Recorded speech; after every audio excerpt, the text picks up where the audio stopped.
And let's set the stage. In 1988, in August, there was only CNN on cable. It was ABC, CBS, NBC, the New York Times, the Washington Post, the LA Times, USA Today was flitting around.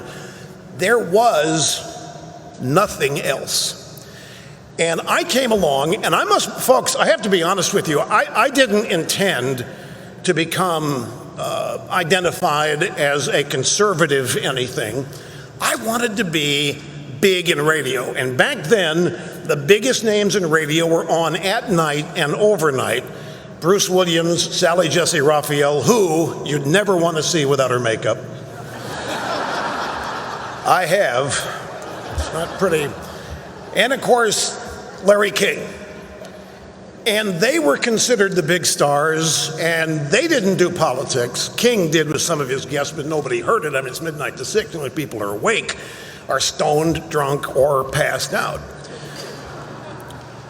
So it'd been tried in the daytime, but nobody in the daytime had ever succeeded, because radio manager of the day thought that radio had to be local. The phone number you call had to be local, issues had to be local. They didn't care about what was going on nationally. And I always said, does anybody care where Phil Donahue is? I mean, he's national, he's somewhere in Ohio, Cincinnati, nobody cares. But radio is different, it's very provincial. And I decided to try it because nobody had succeeded at it. And if I didn't, I just would be in a long line of people that gave it a good try. And it'd probably help me get a better job somewhere down the road. All I wanted to do, I wanted to be the biggest, most successful guy on the radio. I didn't dream of being anything in the conservative movement or in politics. I hadn't trained in it. I grew up in a very political family. I was very educated and informed and cared about a lot of things, but I wanted to be on the radio since I was 8 years old. I hated school. It was prison. People on the radio sounded like they were having fun. That's what I wanted to do. But that was my business. That was my level of expertise. That was my talent, so to speak. So that's what I wanted to do. So it's very important that when I started, there is nothing else except National Review.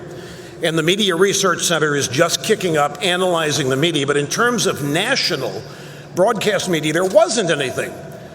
And folks, well, I'm sure if you've been around long, it took off like a rocket. We started with 56 stations with a combined audience of people in a phone booth. And inside of a year, we were up to 250 stations, and nobody said it could be done. And after the first year, I became the obligatory racist, sexist, bigot, homophobe, because I'm conservative, and the left didn't know how to deal with it, and the media didn't know how to deal with it. And I'd never been called any of those things, and nobody ever thought I was any of those things, and nobody ever thought I ever hated anybody. But all of a sudden, that became who I was. I didn't know how to deal with it. I had nobody I was working with had any experience at it. Nobody that I worked with had ever been under assault, and I didn't know who to call. But the reason that it worked is not because my audience was a bunch of mind-numb robots and I was a Pied Piper leading him around. It's exactly what Cal Thomas said. But they found a seat for him. He's been standing here the whole night. I thought the stage seemed empty. People were validated. They thought, they believed, but they never heard it reflected in the media. They were laughed at. They were mocked.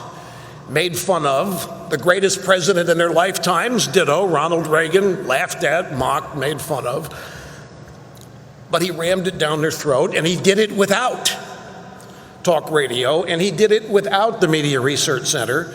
He did it without any assistance in the media, which proved you could do it, which proved that you could go over the heads of the media if you had a way to reach them, to form a bond with them. And it is crucial. They have tried to destroy me, and I'm not saying this as a martyr, it's just what it is. They try to destroy and discredit all in the quote-unquote conservative movement who become a threat. They never take us on issues. The reason they haven't been able to is because they had nothing to do with creating this success. They didn't tell people I was this great hotshot that they had to listen to. I wasn't the beneficiary of a PR campaign and a bunch of buzz and everybody on TV talking about this hot new guy on that just happened. I benefited from the fact that I was the only one, the first one really in terms of national broadcast media properties. And they couldn't destroy it, and they repeatedly tried for 30 years. I've tried to destroy myself, and I haven't been able to. Well, I mean, I haven't tried to, but you know, I've done some really stupid things, and the audience is stuck with me. And I can't tell you how meaningful it is. It's what humbles me. I'm nothing without the audience.